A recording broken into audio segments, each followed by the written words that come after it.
शेतकरी बंधूंनो नमस्कार.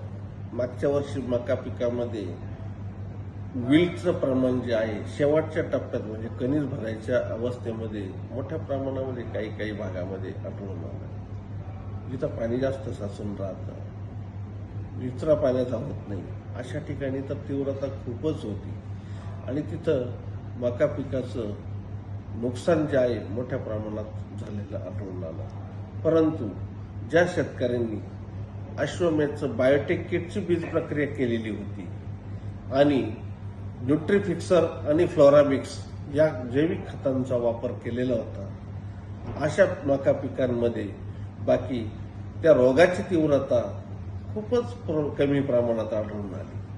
अगदी काही ठिकाणी तर तुम्हाला आलाच नाही.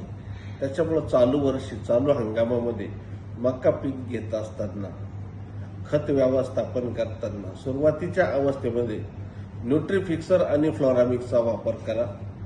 त्याचबरोबर बीज प्रक्रियेसाठी बायोटेक किटचा वापर करा आणि आपल्याच मका पिकाचं यशस्वी उत्पादन घ्या.